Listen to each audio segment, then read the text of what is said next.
Welcome to the Open to Hope Show. I'm your host, Dr. Heidi Horsley, and I'm here today talking about parent loss and childhood trauma, the many paths of hope after losing a family member in the 9/11 attacks. And this is such an important topic because we are here in New York City and we are coming up as a nation on the 20th anniversary of the September 11th attacks. And we have guests today that have been impacted both personally and professionally, and they're here to give us tips and tools and talk to us about their own journey.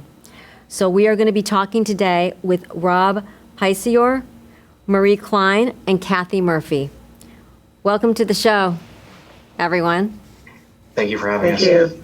Thank you so much for being here today. Rob and Marie were both children when they lost a parent in the September 11th attacks. Rob was 8 and Marie was 11. This experience profoundly changed their lives, and today they are both social workers. And I love to hear that because after my brother died at 17 in a car accident, I ended up changing my career trajectory and becoming a social worker as well. So I very much identify with that. Let me talk a little bit about Rob, and then I will move to Marie and then Kathy. So Rob's father, Joseph, am I saying it Pycior? Correct. Why can I not get your name? Rob's father, Joseph Pycior Jr., was killed working in the Naval Command Center at the Pentagon. In the 20 years since his father's death, Rob has worked to connect with others who share his experience. He has attended Tuesday's Children Project Common Bond as a participant, group leader, and military-affiliated chaperone. Rob maintains an active connection to his father's military service through his work with the Tragedy Assistance Program for Survivors, which is known as TAPS. Again, an organization near and dear to my heart, and I serve on their advisory board, so I hope to see you there. I love that you're doing that. His mission has become connecting individuals who have a shared experience of trauma and loss. Welcome to the show, Rob. Thank you so much for having me. It's great to have you here. And with Rob today is Marie Clyne. Marie is joining us from Denver, Colorado. Her mother worked on the 96th floor of the World Trade Center and was a senior vice president of Marsh and McLennan, the largest insurance company in the world. Marie has been actively involved with Tuesday's Children programs, including Project Common Bond, where she connected with peers from all over the world who had experienced similar losses. The support she received sparked a lifelong interest in helping others. Today, she works in her own private practice called Lost and Found Therapy. I love that name, by the way. Welcome to the show, Marie. Thank you for having me. And last but not least is Kathy Murphy. Hello, Kathy. Hi. Great to have you here. Kathy is a senior program director at Tuesday's Children. She spearheaded a platform of teen programs, creating the Helping Heals program, Career Paths program, and Project Common Bond. Project Common Bond is a program where young people who share the common bond of having lost a family member to terrorism, mass violence, war, or its aftermath come together to heal and grow. Kathy often represents Tuesday's Children at international conferences for victims of terrorism, and at the invitation from the United Nations was a participant of leading NGOs to codify best practices in meeting the needs of victims. Welcome to the show, Kathy. Thank you. Thanks for having me. It's great to have you all here today, and I think I'm going to start with Rob and just ask you a little bit about, if you could tell us about your father, Rob, a little bit about your dad.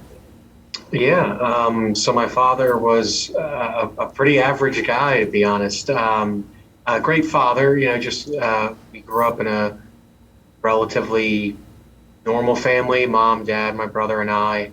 My mom stayed home, and my father worked for the Navy. He'd been in for 21 years. Wow. And unfortunately was not able to retire. He had his retirement paperwork already sent off prior to the attack. Wow. And you said he was in the Pentagon? That's correct. Okay. Thank you. And Marie, what about you? Tell us a little bit about your mom. Sure. So my mom was an extraordinary person. She had actually just moved into the World Trade Center on the 96th floor, and she was very, very excited to work there. And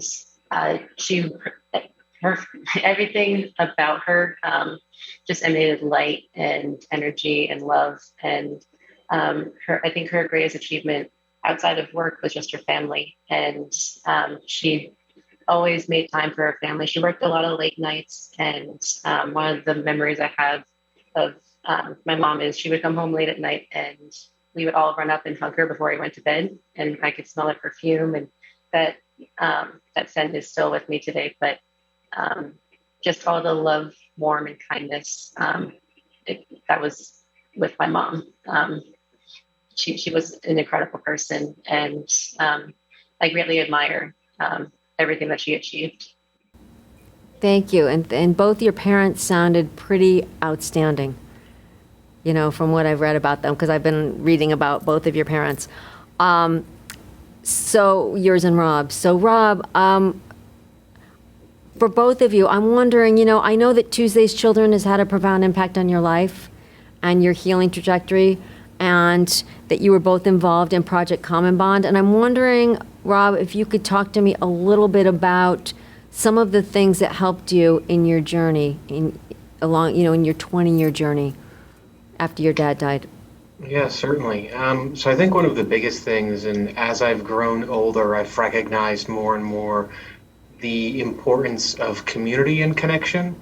Mm-hmm. And what I mean by that is not necessarily finding those who have the exact experience as you, because everyone has a different perspective on lives and actions, and even families have reacted in different ways. But finding individuals who have a shared experience of loss and being able to connect with others who get it, so to say, has been powerful and helped me in moving forward with the loss of my father.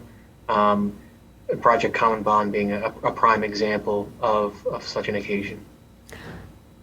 I'm thinking maybe we should go to Kathy to ask her more about what exactly is Project Common Bond. Because Okay. I know that, Kathy, you had an integral part in designing this program for Tuesday's Children.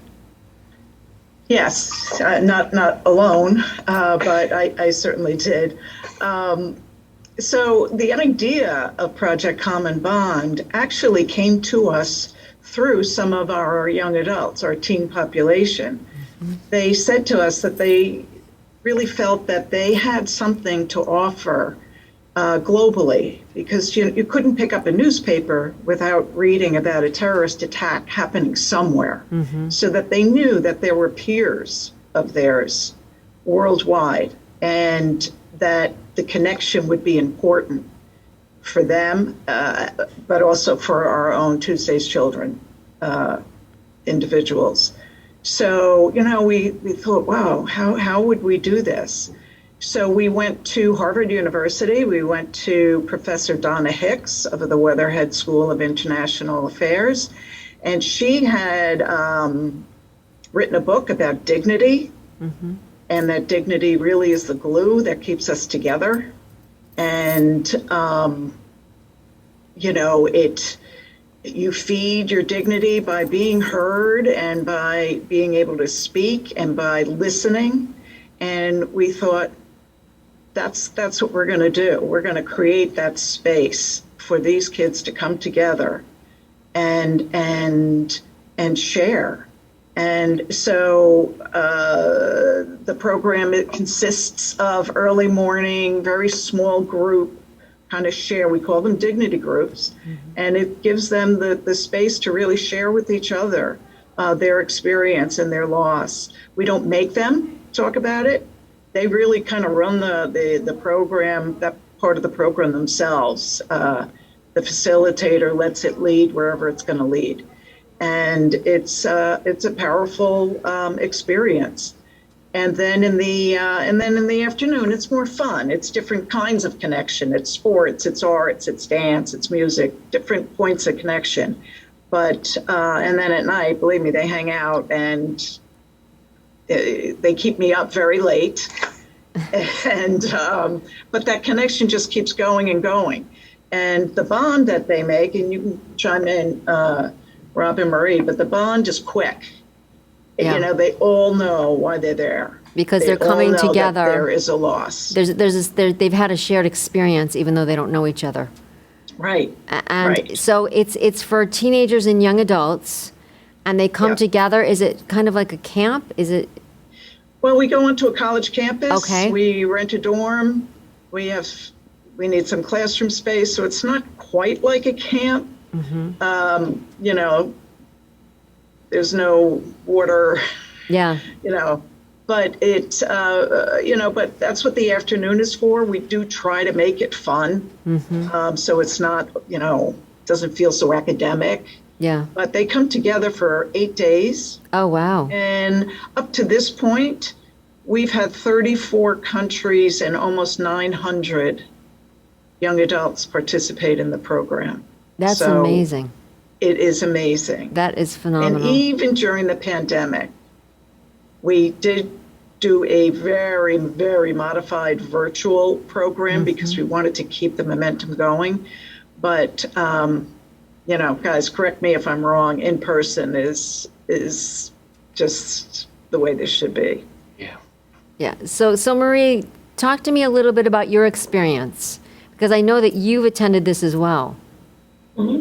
Well, so I think I had a little bit more insight into when I went into Project Common Bond, because at the time I was also an intern at Tuesday's Children. So Yep. I got to see all the behind the scenes work that Kathy and the team were doing. And it's truly amazing how they're able to put all of these ideas together for 8 days. And it seemingly goes off without a flaw every single time, but the work behind it is extraordinary.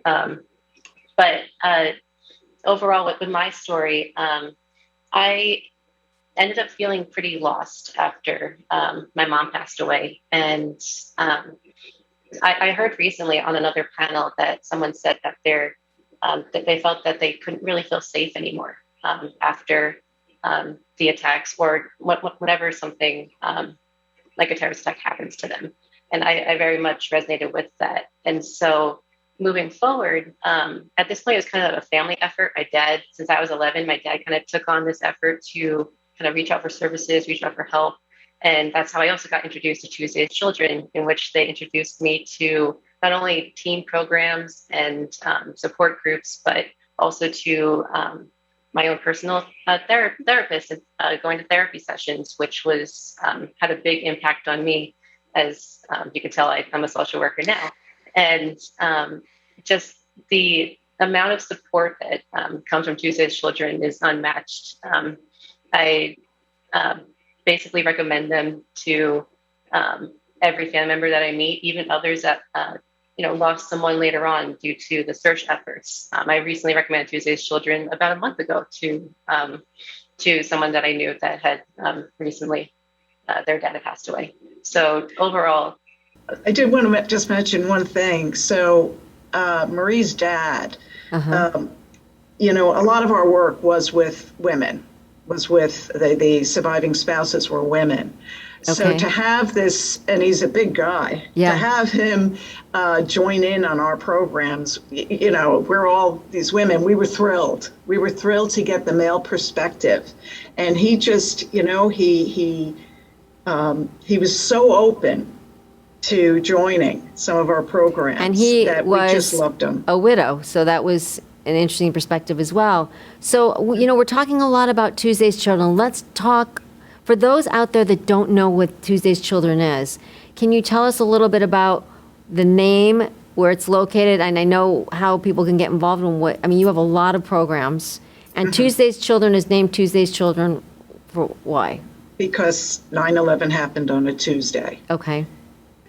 The idea came, who's going to help these children? So it was started by friends and families of people who had lost. And it was started in Manhasset, New York, which was on Long Island and was a very hard hit town. There was a lot of loss there. So people wanted to do something. And so this came together. And, a very simple mission.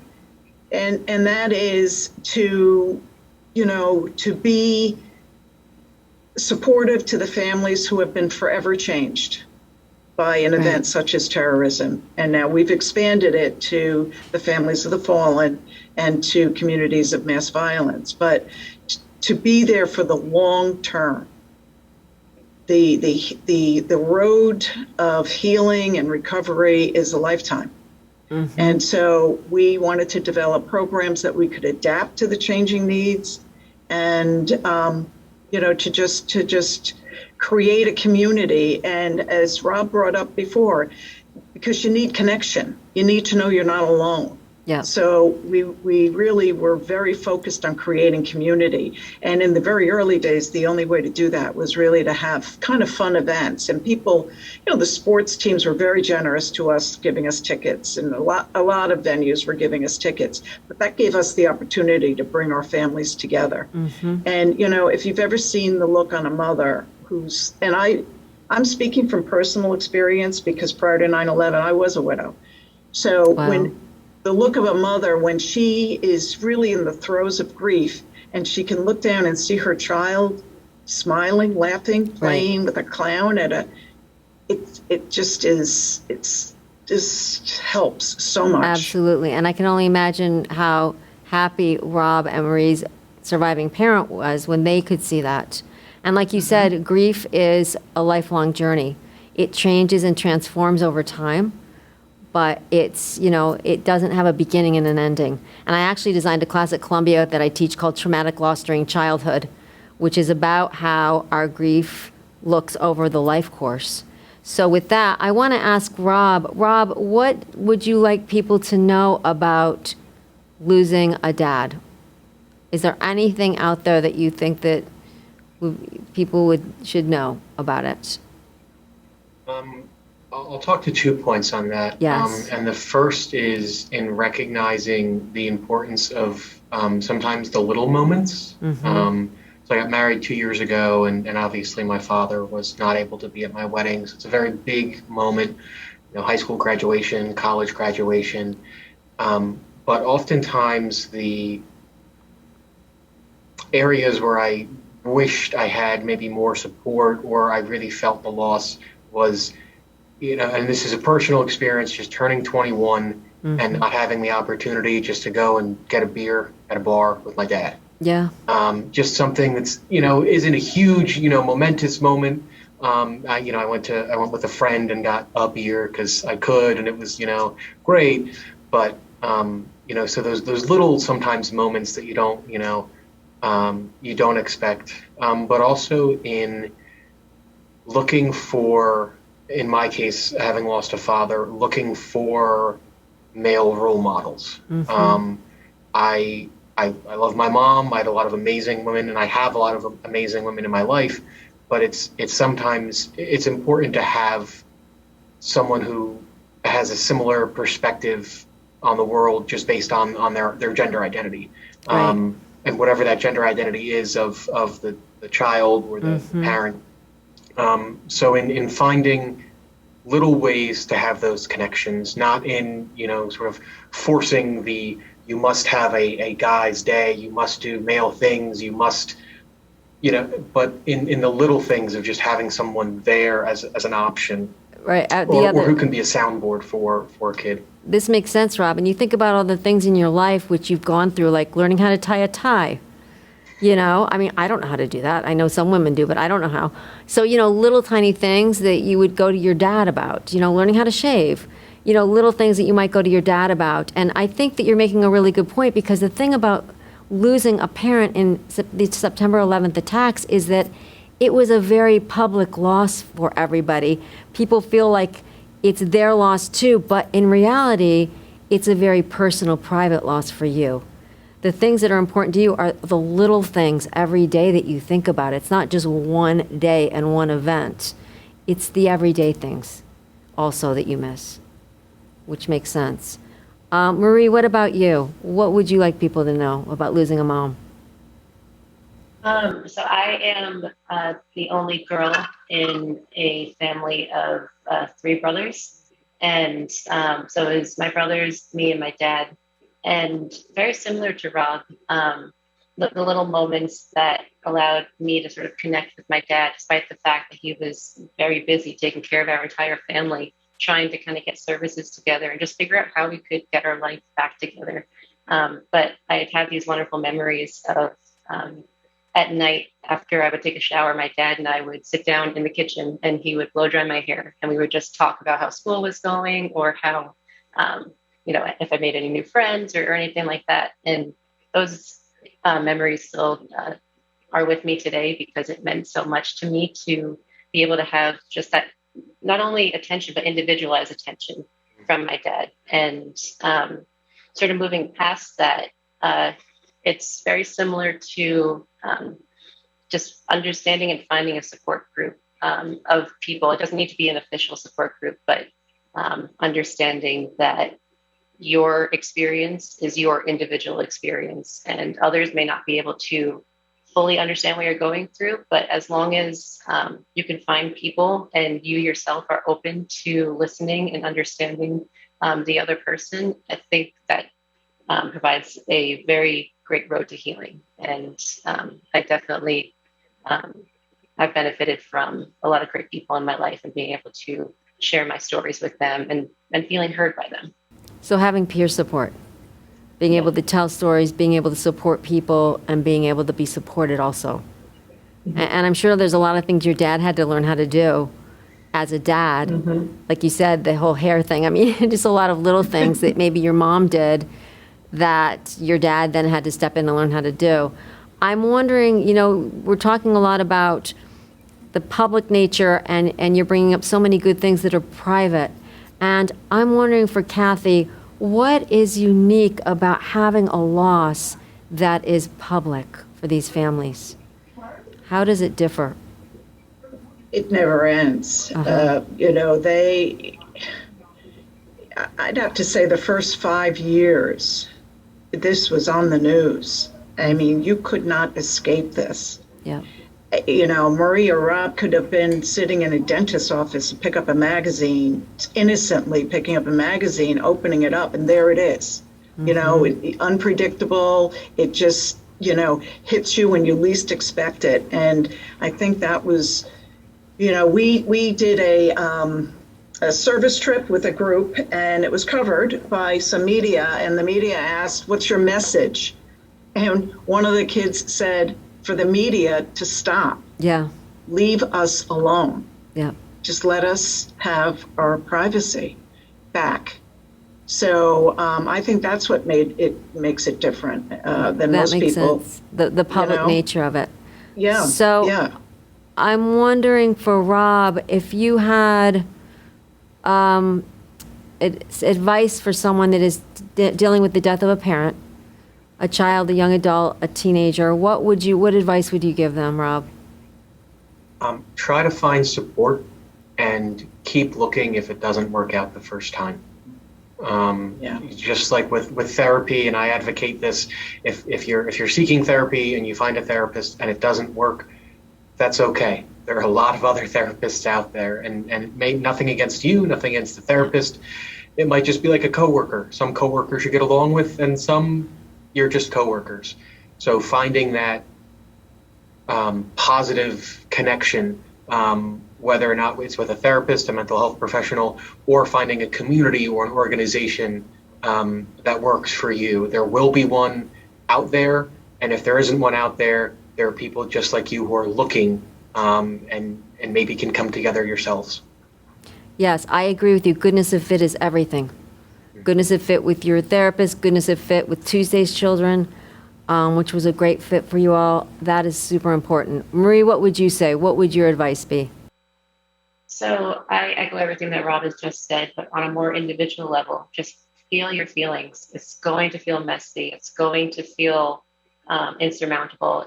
You will feel lost. Just allow yourself to feel those feelings. The healing process is not a linear path, but as long as you're able to be authentic with yourself and understand better how you are reacting to this situation, you can then move forward with sort of recovering from this event if you just allow yourself to be in tune with what you're feeling. Thanks, Marie. I agree with that. and allow yourself to have a range of feelings. If you're angry, that's legitimate. If you're, if you're sad, that's fine. Thank you. So Kathy, what do you think helps the most as far as your program, Tuesday's Children in general? What helps kids the most that have had parent loss? What about your program, Project Common Bond, helps the most? Well, I just think that it gives them, based on the most basic, it gives them the opportunity to feel less isolated, to feel that they are part of a community of understanding. So I think that's important. And I think that's important in almost all of our Tuesday's Children programs. My advice to a parent with young children is quick to connect with an organization that will support them. Youth mentoring is very powerful. And Rob's point, that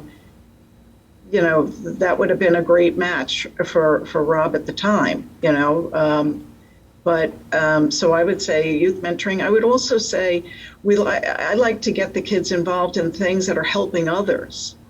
When you help somebody else, it just heals you. Mm-hmm. So, we do a lot of Habitat for Humanity trips, and I think that that's the resounding feeling about that, is that when you're helping somebody else. So I would encourage volunteerism. I agree with you, Kathy. When we start turning our grief outwards and supporting others, we end up supporting ourselves. Mm-hmm. So I want to thank all of our guests today. Thank you so much, Kathy and Rob and Marie. This was really, really important information. And my heart goes out to you. I know you're hitting the 20th anniversary, and we're going to miss them as much as we're going to miss them forever, right? So I know that you are carrying on amazing work, and that your parents are your guiding lights. So thank you so much, and thank you to Tuesday's Children for all the good work that you're doing.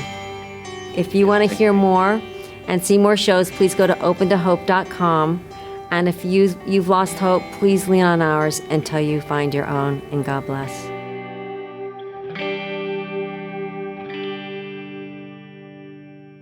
In the aftermath of 9/11, many organizations came to the fore to help all those touched by the devastation. Tuesday's Children rose among them to help the many kids who lost a parent that day. Today, Tuesday's Children keeps its promise to support those impacted by 9/11. Yet there are others that need our help. Military families who've lost loved ones to the wages of war. Communities recovering from domestic tragedies and acts of violence. TuesdaysChildren.org. Healing for today and tomorrow.